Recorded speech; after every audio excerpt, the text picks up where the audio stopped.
Okay, so I'm cutting some steel. Piece of 5/8. I'm going to cut out this blank.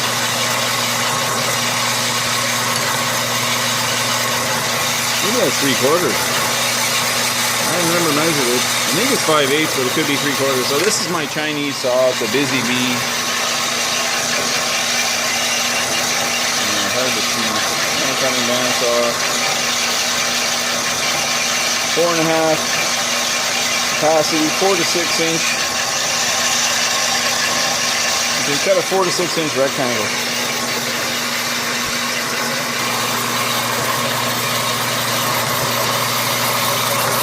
Barely gonna have enough material.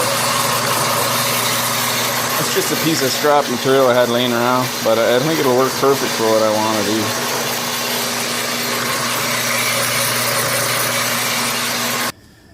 And I got a U-joint. I got a change on my truck. And I got the greasable type. This one's been sitting in the rain. The box kind of fell apart. But I don't worry about that stuff. So we'll just polish that on the, I think, a little bit of emery cloth. And there's the clips. So the old Sierra SLE is going to get 2 new U-joints. I got one still sitting in the truck, the identical match to that. So slip underneath there. We're going to pull the drive shaft out while that metal is cutting. I'm going to take the torch and we just cut through the old one right there and there. And it's the fastest way to change a U-joint. Hammer out the end caps. These 2 end caps will be held on by U-bolts. And then it's pretty easy to change actually. It's not a big job. Got the drive shaft off. Aluminum drive shaft. And there is grease in these ends, both of them. They seem okay here, but you can kind of see it's kind of dried out black. But when I go to swivel it this way, it will not move. So that bearing is, that U-joint is toast. So we're gonna cut it right there. No secret what I do. I just cut with the torch here and here. Hammer both these out. Put a brand new U-joint in, and we're done. Put it back on the truck. I looked at the other one really closely down here, and it seems fine. I may get another year or 2 out of it. It's got lots of. It's really moving freely, and I wish it had a grease fitting on it, but no such luck. So we'll leave that one on there. Maybe we'll get a couple of years. Look at the size of that thing. There's my hand. It's got to be 5.5 inches. I'm going to measure it with my caliper. Close to 6 inches in diameter. But it weighs nothing. It's got to weigh like 10-15 pounds. The whole thing with the U-joints and everything on the end. Okay, so I got my torch laying out there, and we're gonna cut that off. Okay, so one thing we got to do is change our footwear. We cannot be wearing shoes like this when we use a torch, unless you want to put your foot on fire. So, you know, the torch is kind of a love-hate relationship. It can do things no other tool can do, but it can also burn you. So keep that in mind. Okay, we're in. She's on fire now. So I got my oldest boots I got in history there. That hole right there is from spur marks. Climbing trees and the spurs hitting your other, one spur hitting the other foot. Okay, so we just gotta tap that with a hammer a few times. Should come out, and then we'll use the impact gun. We'll zap those out.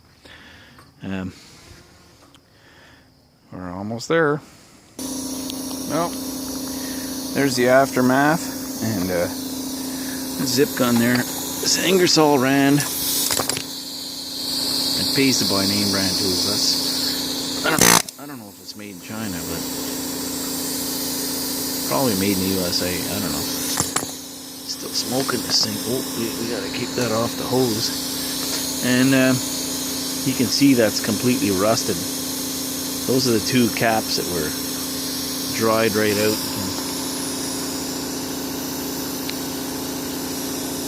Yeah, no grease in those two. And I just got to pull those retainer clips out of there. They're both still in there, and just go through there with some emery cloth, and we'll oil it up a bit. And we're gonna put Rappy Tap Tap our new caps in with our new U-joint, with our greasable U-joint, which will be really nice. So everything's going as planned. It's a dirty job, this, but you know, better me doing it than someone else. During while getting tools and so on to do that U-joint, I was successful in getting this cut out, but that cut there, the saw just kept jumping off the side. I got a couple of nice straight cuts on each end, and this shoulder here, this rounded over edge will be fine, because that'll be machined off to kind of match this. What we're making is we're making this part, but on the bottom half of this, we're going to have that extra. It's 3/4, so we're going to have an extra 3/8 of an inch. 3/8 and 3/8. That's 3/8, and that's twice as thick as 3/8, so it's 3/4. It's double the thickness. So I think what I'll do is just clamp that in the vise, go over that with a grinder, grind that off. Whenever you have a flame cut like that, that's cut with a torch, it'll wreck your high-speed steel. I want to machine that nice and straight, and I'm not going to take a chance and wreck one of my cutters. So, and we got a little bit of room to work with there.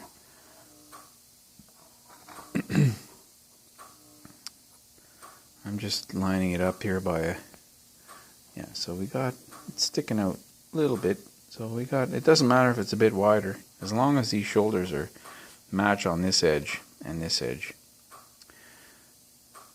So there we go, there's the start of our new part, and pretty happy about that. That will never bend. Now, I don't think they needed to go to a 3/4 inch, but if they would have gone a 1/2 inch instead of 3/8, just 1/2 inch, this probably wouldn't have bent. You can really see the wow in that. There's a heck of a curve. But what I'm going to do when I thread it, I'm going to counterbore in there. So we're only threading about 3/8 of an inch. I don't need to thread the whole 3/4, because that's a great way to break a tap in there, and then this whole piece would be scrapped, and I'd lose a 1/2 inch tap. So we'll counterbore, and we'll leave about 3/8 of an inch, and we'll thread it. But that's for another day. Let's get the U-joint done for today. And if I have time after supper, I'll come out and work on this a little longer. But there's a little update, what's going on. I'm trying to do 2 jobs at once.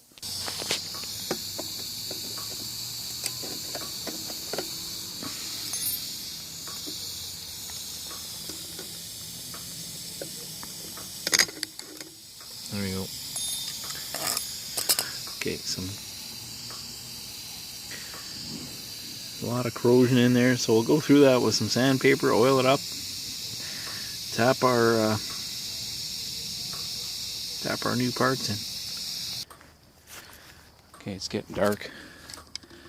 Let's see if I can get this in there with one hand. I doubt it, but I'll try. These jobs are actually pretty easy if you have the right tools to do them, but I kind of put it off for 3 weeks. I didn't really want to do this job, so I'm going to have to use 2 hands. I'll come back and show you. Okay, we're like 3 seconds later. I just needed my thumb to push on that while I was squeezing that. Okay, so that's in. Now, I just have to get a socket on this end, and I just put a socket, and I put a clamp, and then we just push that in there, and we're done.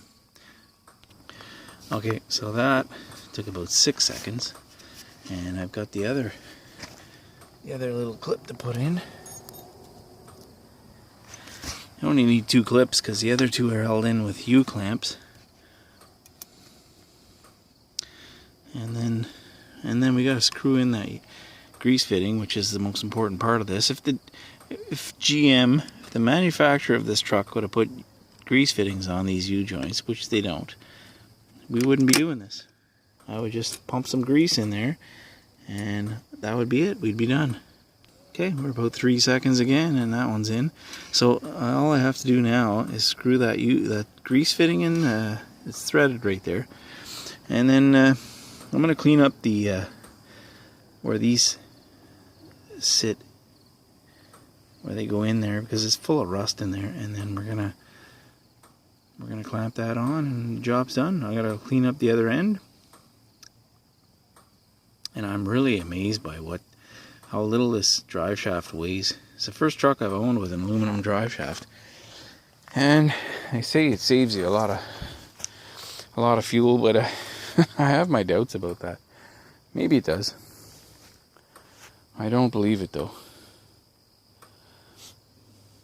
So let's get it done. We'll clean that up with some, I got a wire brush with a cordless drill, and then we'll squirt a little oil in there, and then we'll just clamp those on, and the job is complete. And my plan is to mill off these 2 shoulders tonight. I don't think I'm going to drill a hole tonight. I just want to get the mill. I'm standing in front of the Garvin mill right now. This is a 1906. It's 111 years old. How many guys have a 111-year-old tool that weighs 1,000 pounds in their shop? So I can do it 2 ways. I can either stand it up like that, or I can put some parallels and clamp it in there. And the last pass is coming along nicely.